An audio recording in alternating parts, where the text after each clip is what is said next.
آپ روزہ افطار کریں گے کون سی دعا پڑھیں گے؟ ہاں جی میرے بھائیو، کون سی دعا پڑھنی چاہیے؟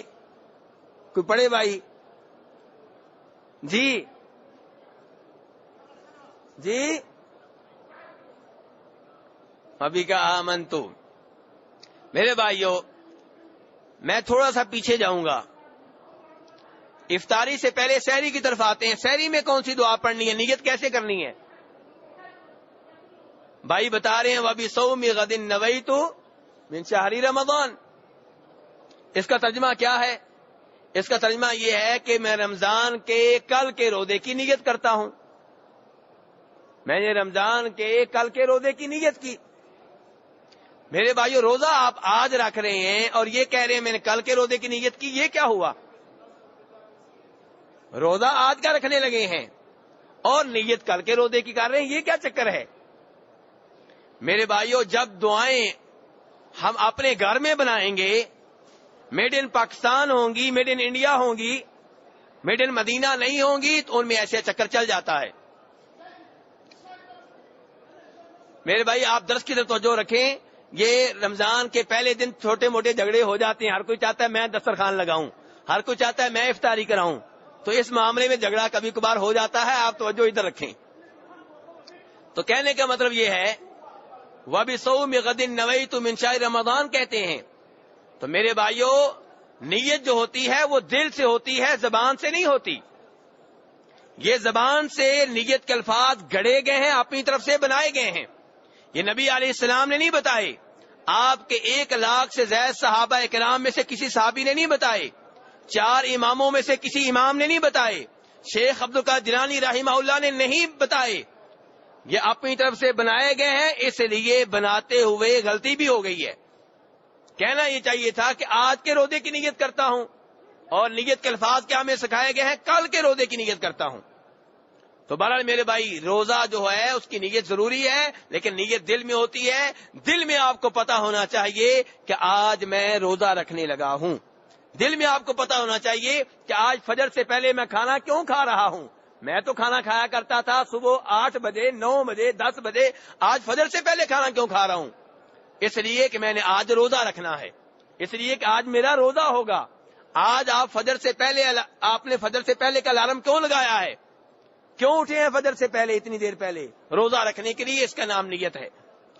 تو نیت کے الفاظ زبان سے ادا کرنا درست نہیں ہے، نہ نماز کے لیے اور نہ روزوں کے لیے۔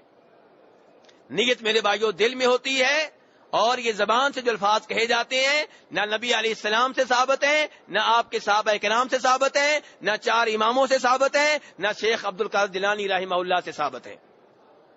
اور جو چیز آپ علیہ السلام کے زمانے میں دین نہیں تھی، وہ بعد میں دین نہیں بن سکتی۔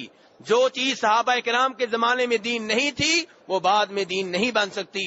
جو چیز 4 اماموں کے زمانے میں دین نہیں تھی، وہ بعد میں دین نہیں بن سکتی۔ تو میرے بھائی، تو نیت جو ہے، نیت کی یہی دعا ہے کہ جب آپ کھانا کھانے لگیں گے بسم اللہ پڑھ لیں، پانی پینے لگیں گے بسم اللہ پڑھ لیں، کھجور کھانے لگیں بسم اللہ پڑھ لیں۔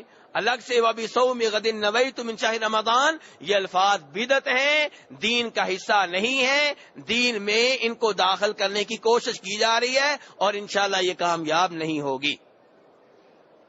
اب آتے ہیں افطاری کی دعا کی طرف۔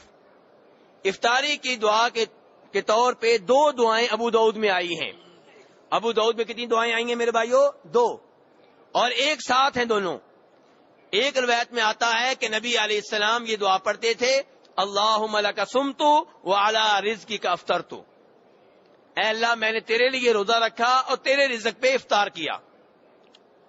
لیکن مسئلہ یہ ہے کہ یہ دعا نقل کرنے والے آپ علیہ السلام سے صحابی نہیں، تابعی ہیں۔ تابعی وہ ہوتا ہے جس نے نبی علیہ السلام کو نہ دیکھا ہو بلکہ صحابی کو دیکھا ہو، اسے کیا کہتے ہیں؟ اب یہ تابعی کہہ رہے ہیں کہ مجھے یہ دعا ملی ہے، اللہ کے رسول کہتے تھے، کہاں سے ملی، کس نے بتائی، کدھر سے لی، کوئی پتہ نہیں ہے۔ اس لیے یہ دعا جو ہے اس کی نسبت نبی علیہ السلام کی طرف کرنا درست نہیں ہے، کیونکہ یہ بات تابعی کہہ رہے ہیں، صحابی نہیں کہہ رہے۔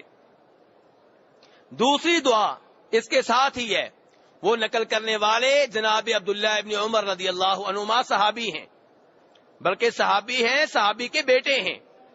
عبداللہ ابن عمر فرماتے ہیں کہ نبی علیہ السلام جب روزہ افطار کرتے تھے تو آپ یہ دعا پڑھتے تھے، ذهب الظمأ وابتلت العروق وثبت الاجر انشاء اللہ. تو یہ دعا پڑھنی چاہیے، ذهب الظمأ پیاس چلی گئی، وابتلت العروق رگیں تر ہو گئیں، وثبت الاجر انشاء اللہ اگر اللہ نے چاہا تو اجر مل کر رہے گا. تو یہ دعا ثابت ہے، یہ یاد کریں. آپ کو کس کتاب میں ملے گی؟ حصن المسلم. حصن المسلم دعاؤں کی کتاب ہے، 2-3 ریال کی آتی ہے، اور اس میں وہ دعائیں ہیں جو نبی علیہ السلام نے بتائی ہیں اور صحیح احادیث سے ثابت ہیں. کسی بزرگ کی کہانیاں نہیں ہوں گی، قصے نہیں ہوں گے، ایسی کوئی دعا نہیں ہوگی جس کے بارے میں لکھا ہو کہ فلاں بزرگ کو خواب میں بتائی گئی تھی. نہیں، ساری دعائیں نبی علیہ السلام سے ثابت شدہ، آپ کی طرف منسوب، اور دین آپ کے زمانے میں مکمل ہو گیا تھا. تو اس لیے وہی دعائیں پڑھنے کی کوشش کرنی چاہیے جو نبی علیہ السلام نے بتائی ہیں. تو یہ حصن المسلم نامی کتاب 2-3 ریال کی خرید لیں، اور اردو والا ایڈیشن جو ہے وہ خریدیں.